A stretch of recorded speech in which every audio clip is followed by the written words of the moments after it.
All right, fam. So we're back, and I want to talk a little bit more about this situation with the PBC and Canelo Alvarez.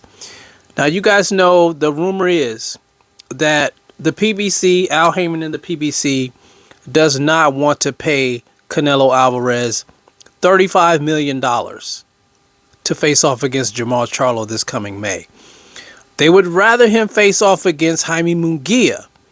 Now, we know Jaime Munguia is a golden boy fighter, but they think they would make more money, more revenue with the Jaime Munguia fight than the Jermall Charlo fight, Jermall actually fights for the PBC.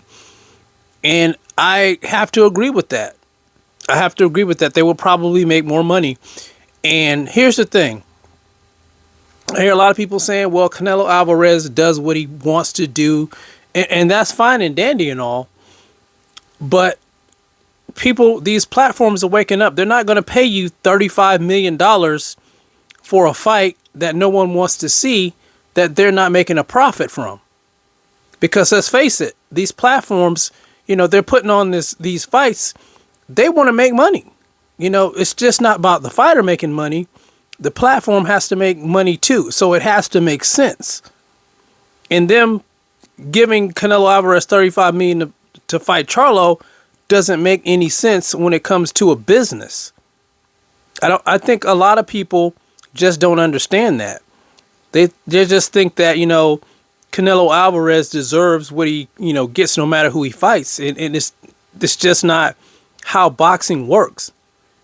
I think if we as fans want boxing to survive, not just the fans, but the fighters, some of these purses are going to have to come down a little bit. Boxing is not in a space where it used to be. Boxing used to be one of the biggest sports in the world. Is not now. And these guys are expecting these big purses, and these platforms, they can't keep delivering these big purses if, they're not generating enough revenue from the pay-per-views. It's just common sense.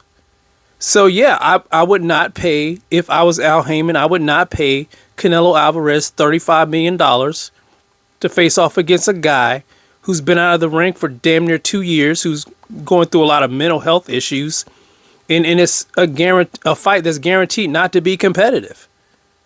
It just doesn't make any business sense.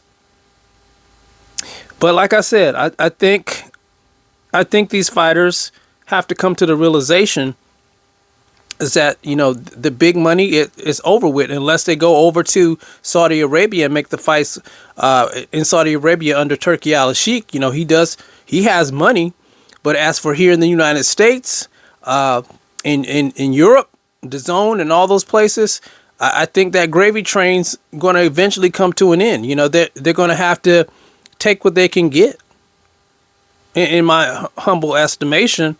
But we'll see. We'll see what happens with this. We'll see what Canelo does next. Jaime Munguia, I think it's a good fight.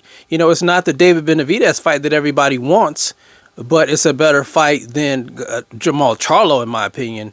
And I don't know. You guys tell me what you think about this. I know some of you Canelo Alvarez fans are probably going to be upset by what I said, but, you guys got blinders on. You guys are just fans of Canelo Alvarez. You guys aren't fans of the sport. If you really want the sport to survive, if you really care about boxing, some things are going to have to change when it comes to not only the fans, not only the platforms, but to the fighters and their purses as well. So you guys let me know how you feel about that in the comments section. It's the CMB. I'll talk to you guys in the next one. And I'm out. Peace.